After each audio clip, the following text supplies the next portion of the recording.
Welcome, Leo, to my channel, Mending Tree Tarot. This is a general reading for the month of July. It is a general reading, so it may not resonate for everyone, so please take what resonates for you and leave the rest behind. I do take pop-outs when I do readings, and in order to have this all be a little bit more efficient, I've done that ahead of time here. As I'm laying these out, I do want to let you know, do a little PSA here. Be careful, there are scammers around, and they are targeting people who watch tarot or any kind of self-improvement and that kind of thing. So just be aware of that. There is I do not have a social media account that's linked to this channel, so I will never reach out to you asking you if you want a personal reading. I will never do that. So yes, and I'm not going to ask for money for doing that in that way at all. I do have a donation link down below, but that's just donation. That's not asking for money for services, nor me reaching out to you for that. Anyway, that being said, moving on to your reading, we have Wisdom of the Oracle for the Oracle cards by Colette Baron-Reid, and then we also have Edgar Allan Poe Tarot. I'm going to start here. You have an interesting reading, Leo. So you have To the Sea. This is in your most recent past position here. So this is talking about being in the flow and knowing that you have everything that you need in order to move forward, that the universe is kind of working with you. You have all the skills. There's nothing really more that you need to collect. It's more about just being in the flow and going with the current of life. And this is what you have been doing, is what it's saying, okay? And then in your most current position, in the present moment, we have number 45, Time to Go, and Thinker. What I find interesting is that they're consecutive cards together and really kind of having to do the same thing, that something has happened already, like you've come to a conclusion of a situation, a lesson, some kind of cycle has ended for you. And this is about taking stock and really kind of contemplating about what you've been through, what you've learned, what you've taken from it, and also about coming up with strategies in order to move forward, in order to think, but also thinking and putting a direction into what it is that you want to accomplish, right, from that point. So kind of giving a trigger to the universe about what it is that you want to do next. And so it recommends doing a lot of writing in order to help kind of put that into action and kind of planning out your days. It does kind of ask you to do that. But ultimately, this is about your whole reading, although very, very good, I am going to say that, very good, is a lot about reflection for you, okay? So your near future card is great. You have happy. So not only doesn't mean that like all your dreams are going to come true or anything. It's not necessarily what this card means, but it does mean that you are going to be feeling happy. You are going to be feeling gratitude, and as you feel gratitude, you get more of what it is that you're feeling. You attract what you put out there, right? So as things are coming to you, you're going to be happy, you're going to be grateful for, and this can be for actual, wealth, monetary abundance, but this can just be taking stock of what is working for you, what's working well in your life, and that as you are becoming aware of all that is really good, more good ends up coming as a result of that. So keep that gratitude train going, Leo, is what I'm saying, okay? So then for your tarot, you have the Hermit, the Ten of Cups, Four of Wands, Six of Wands, Five of Wands in reverse, and then you have the Two of Swords and the Moon. You got an extra card there.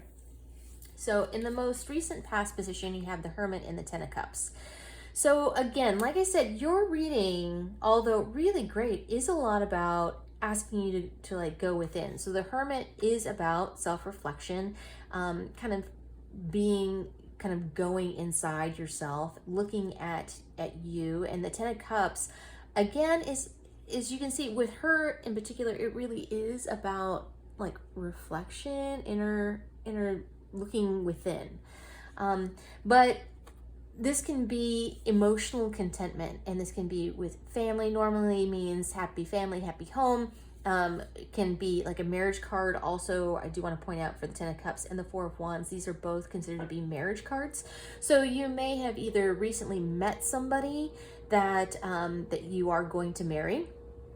That is one thing, or that you have recently got married, or this can also, it doesn't have to be necessarily a relationship. This can be about you and your relationship with yourself and your actual family, right? So it can be that things have been working well within your family unit, if you will, and that you're feeling really emotionally contented at the fairly recently, but at the same time, kind of just more an inward look of looking at things, which, you know, brings perfect recipe for gratitude, I will say that.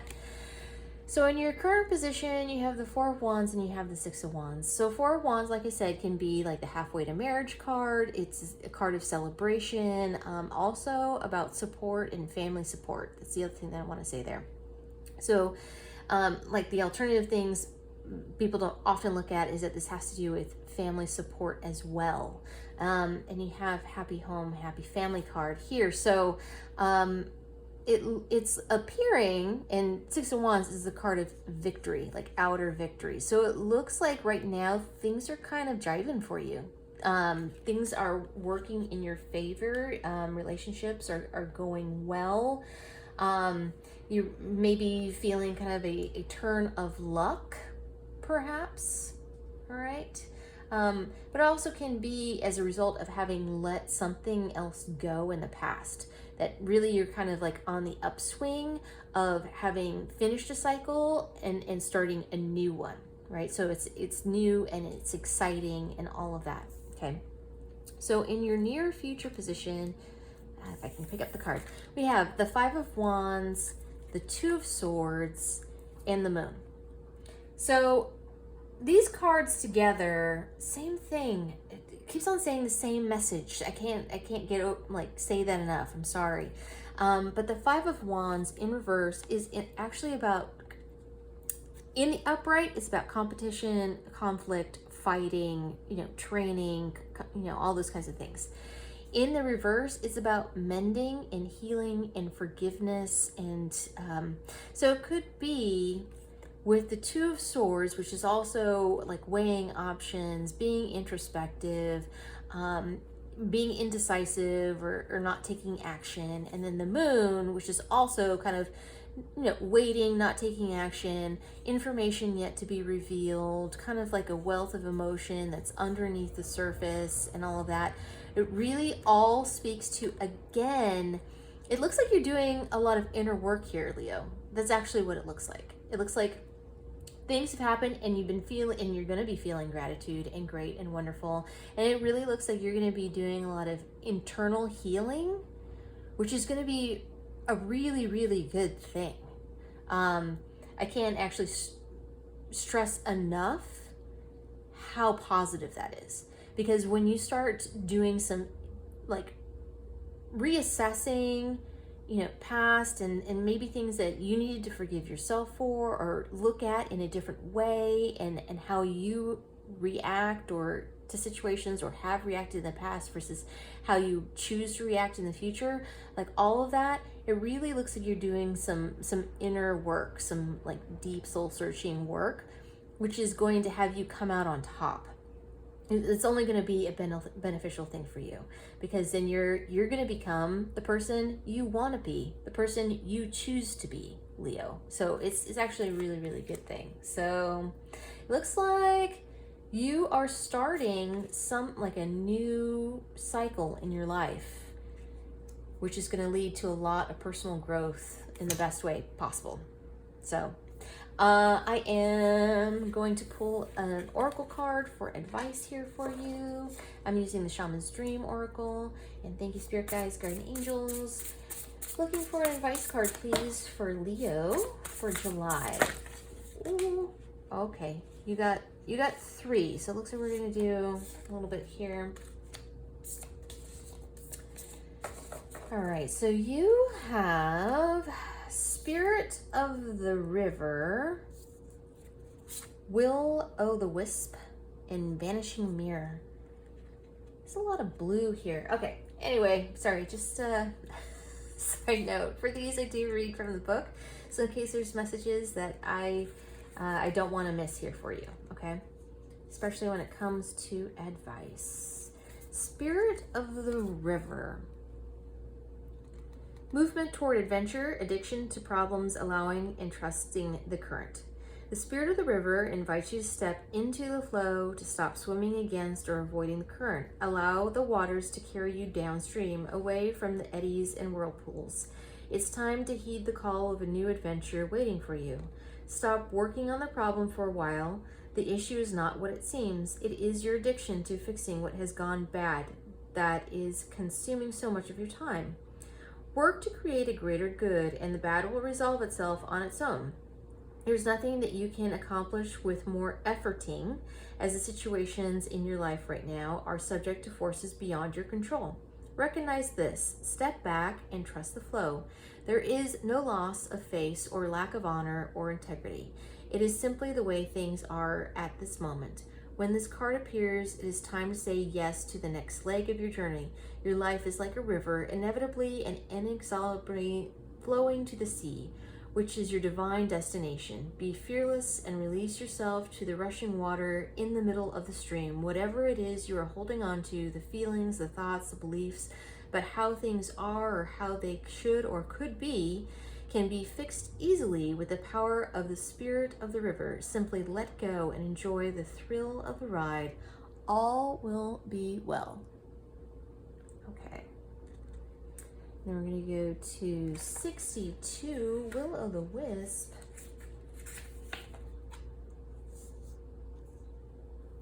All right. Treasures hidden in the shadows, the great mystery, Epiphany. Will-O-The-Wisp hovers in her luminescent glory above the twilight moors of your life, whispering for you to step into the fog, into the mystery, the unknown. You may have been visited by her before, but though intrigued, you refused her invitation. It would be safer. You decided to remain on the journey you know. While you always have a choice as to whether to follow her or not, you never know when you might encounter her again. In this sense, turning away has its own consequences. Why is the known so appealing? As it's only when you wake up to its restrictions, its soft prison or golden cage, that you realize there must be more. Will-O-The-Wisp has come to you once again to offer you magic, but you will have to sacrifice certainty in the pursuit of adventure, your comfort zone for the dangers of discovery, your well-trodden path for the detours that may very well lead you astray, or will they? Can you accept that losing yourself will bring you closer to true self?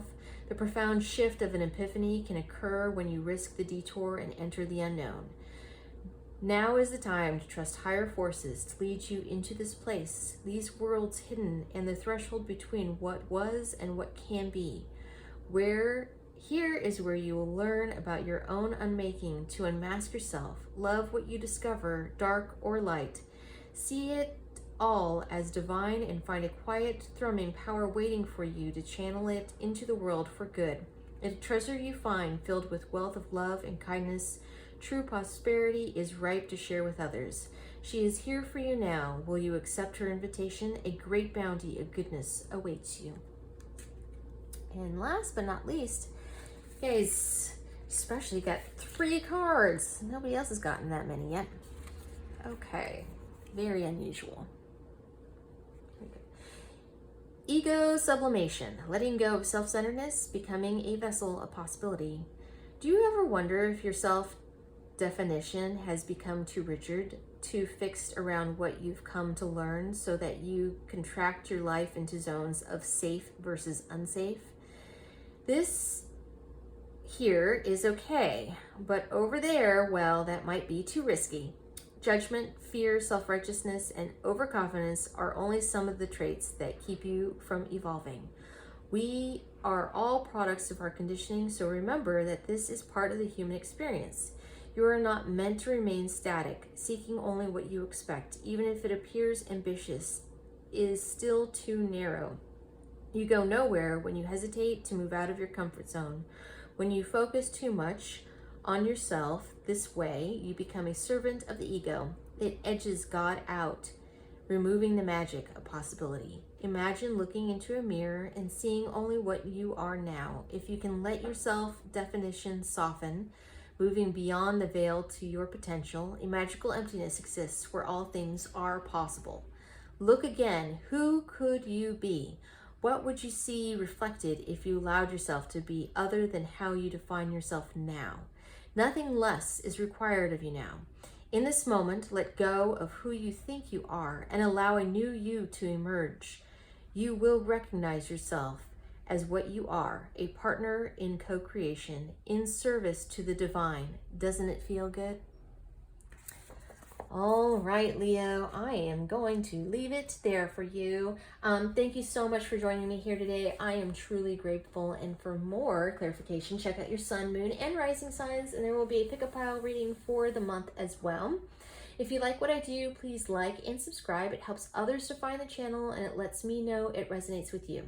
Down below, you should find a link for tips and donations if you choose to support the channel in that way. It is not expected, but genuinely appreciated if you decide to.